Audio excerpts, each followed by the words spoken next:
not done on just by itself. Normally we're going to do general physical examination and continue with the specific examination.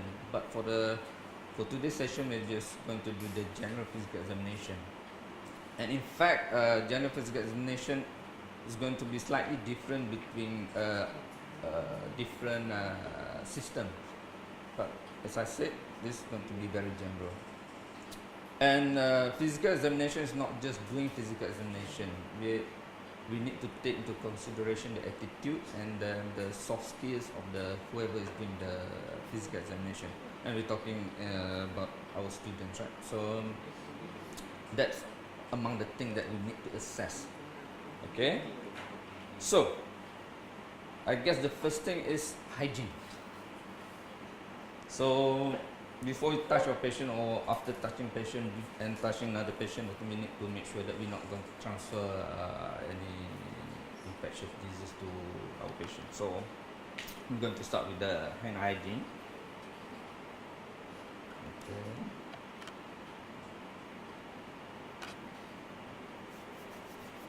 So and in between the fingers, and start on the right hand and look at the left one. Okay, and then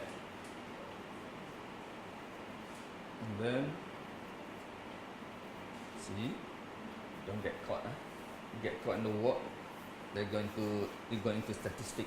Okay, so first thing first, always start with introducing yourself to the patient. Okay, Assalamualaikum, saya Dr. Imran. Boleh tahu nama?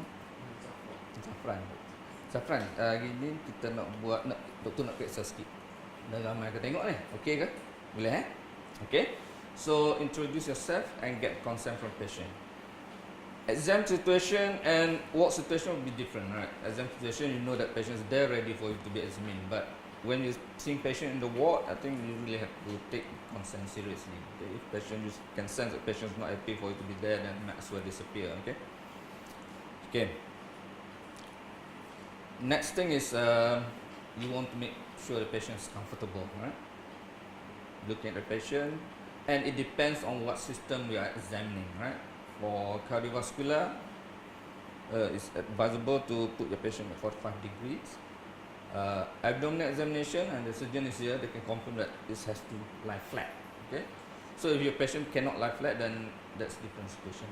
Okay, so for the sake of today's session, maybe I just lift up the bed a bit to make the patient more comfortable.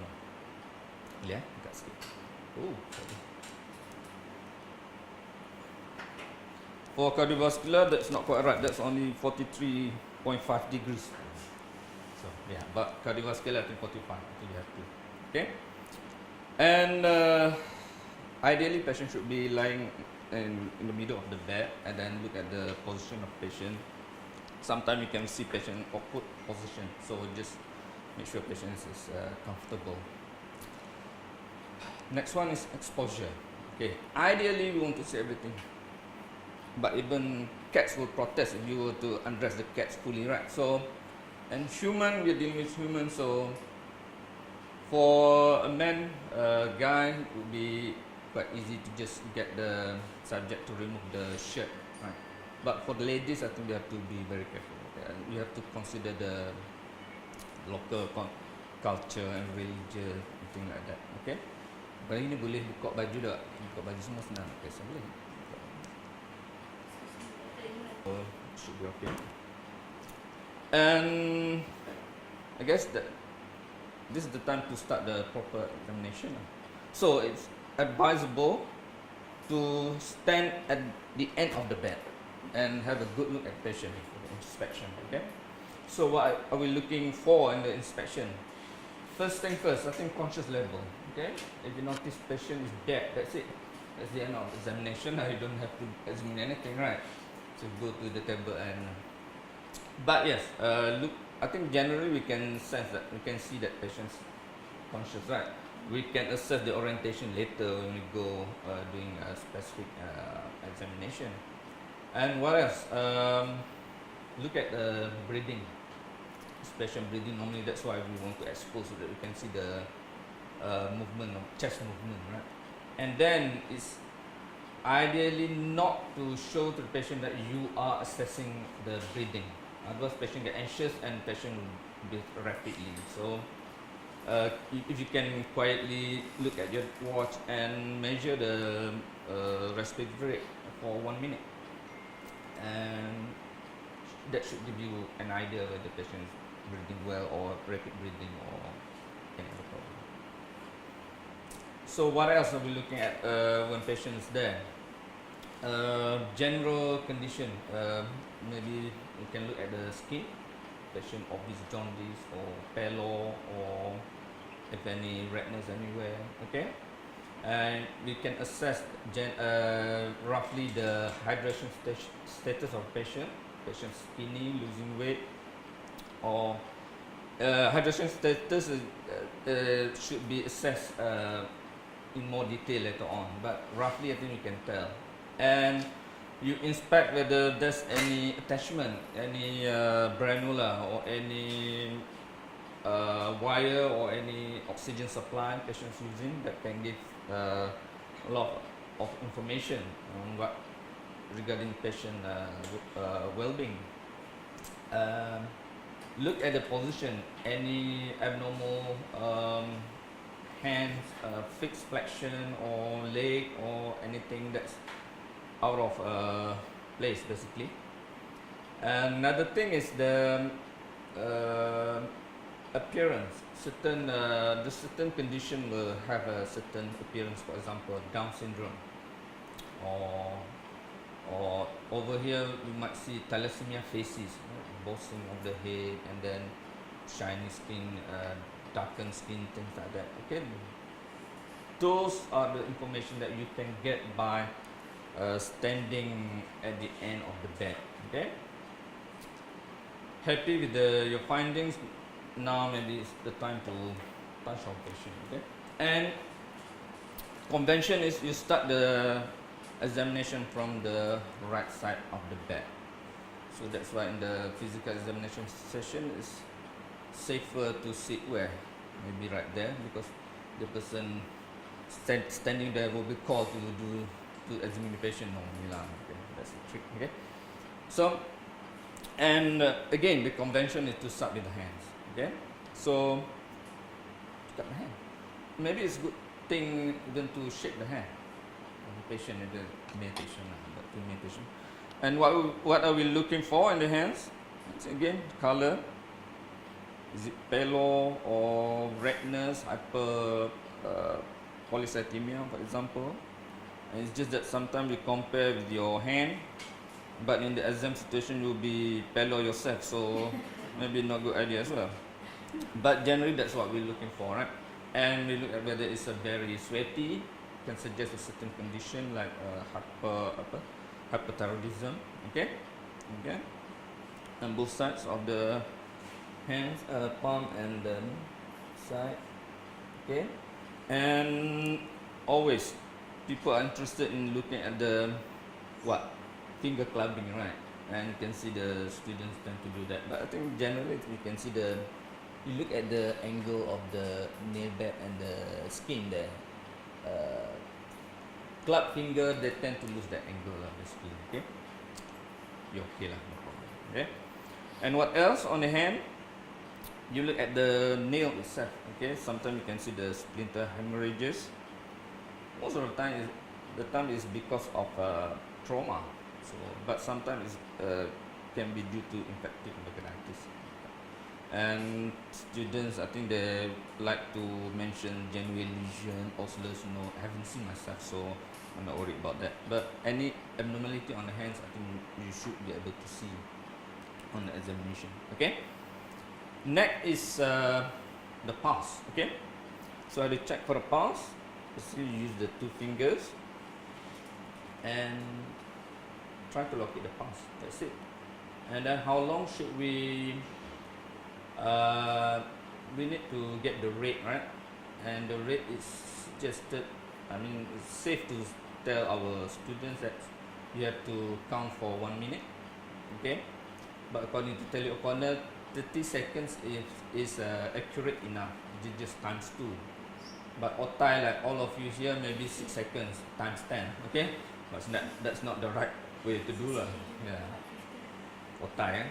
So so so what else do we get from the past? We need to get the rate, and then the rhythm. What about rhythm? They can be, we expect to be regular if there's no problem, but it can be irregular, and if it's irregular, can be regularly irregular or irregularly irregular. So it's a bit difficult, right?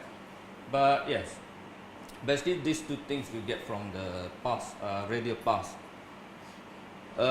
More assessment on the past should be done on the neck itself. Okay, character past. Okay, you can get the character of the past itself, and then some people very good, they can tell the artery is stiff or not, but I think that's beyond what we expect from our students. Okay, another thing is a good idea to compare the two pulses, so you can tell if there's any radio delay, meaning there's maybe obstruction somewhere. And another thing is to compare the radio and femoral pulse. You have to locate the femoral pulse, and then you compare if there's any delay between the two. Okay, I think that should cover the pulse. Okay, next you go higher up. All right, now the blood pressure. Okay, blood pressure, you need the machine, and this is the standard, gold standard. Even though nowadays we have the automatic machine, but that's not the gold standard. Okay, so how do you apply the cuff? You know, I think it's marked there red, and it should be over the artery.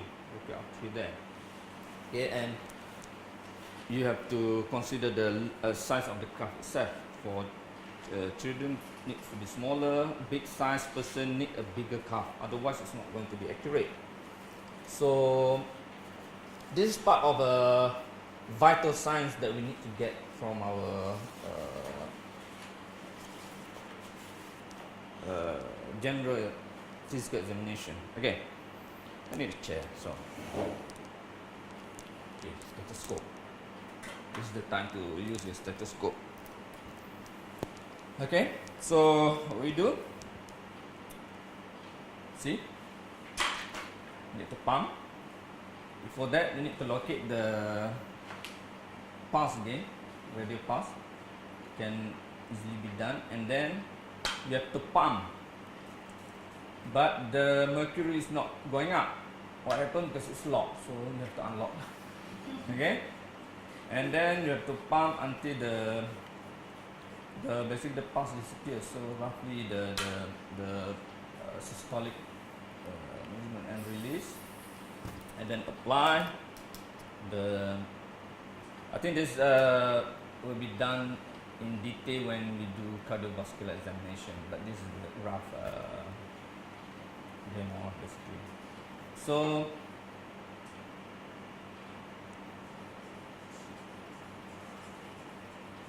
you go until you cannot hear the pumping sound anymore, then go slightly up, then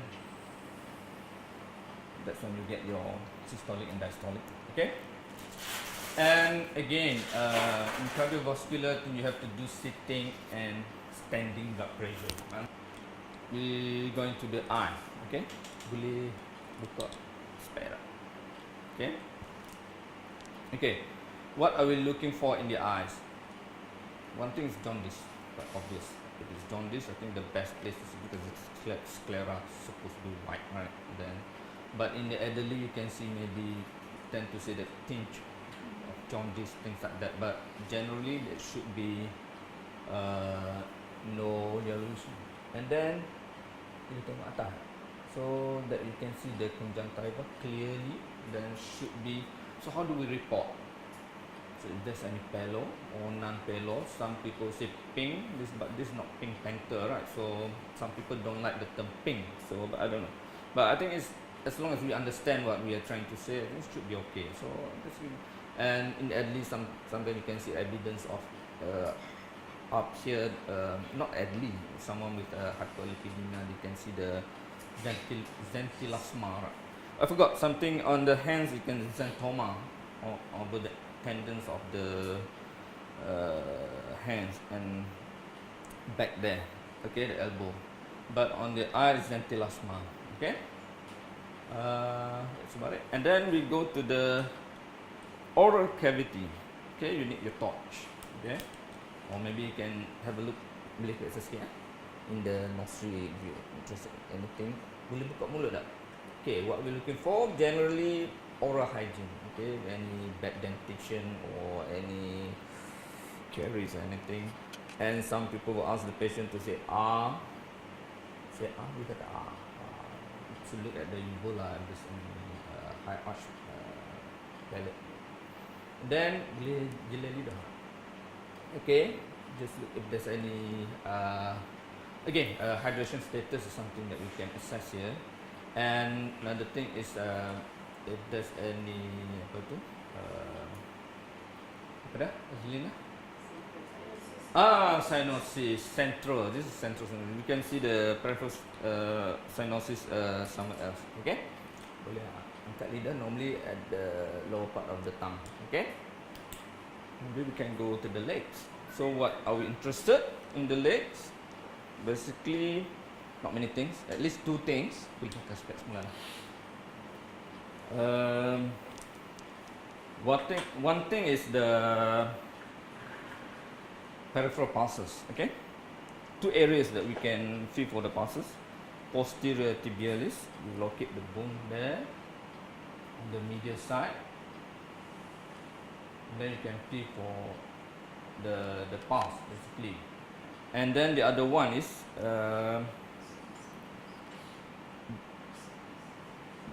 tibialis, right? Dorsal tibialis. And then dorsal-epidis, sorry. Gabra. Okay, so if you can feel for the pulses down here, there's no need for you to go higher up, right? But if you cannot feel for the pulses lower down, you have to go to the one higher, like the popliteal there at the back of the knee, or in fact you have to go for the femoral. But I would say if you cannot feel for the pulses here, I think it's quite a good idea to alert your surgeon rather than leave it there. Okay, and another thing that we're interested in the lower leg is the pedal edema. Okay, heart failure, renal failure, or liver failure, it can cause edema. And where do we look for that? Bony prominence, something that we have bone down underneath and then the skin, so you just press. Okay, normal person you shouldn't see anything or maybe very brief indentation, right? But someone with the edema stays there, the indentation there. Okay, so we've done our physical examination, so we've got a finding. So it depends, as I said, depends on where you are basically, right? Exam situation is going to be different, right? Some people prefer for the candidates to do running commentary, so commenting while you're doing along the way. But the drawback is you might get something wrong initially and then it doesn't tell you with what your final findings. So, but if you don't do running commentary, you tend to forget. So you have to weigh it depends. Sometimes the examiners, they prefer for the candidates, the students, to do running commentary. So again, you have to be prepared. Okay, but in general examination, what we have to do, we have finish our examination. We get patient to put back the clothes and the shirt or whatever, and make sure patient is comfortable. And maybe I forgot to mention just now, while doing the examination, make sure that you're not causing any pain, and if there's especially the abdominal examination, it's very important to ask the patient if there's any pain anywhere, and because we want to avoid touching that part earlier on, otherwise you're going to jeopardize everything. But if patient is comfortable, then you can tell what you found and basically thank your patient for giving the cooperation for us today. Okay, that's it.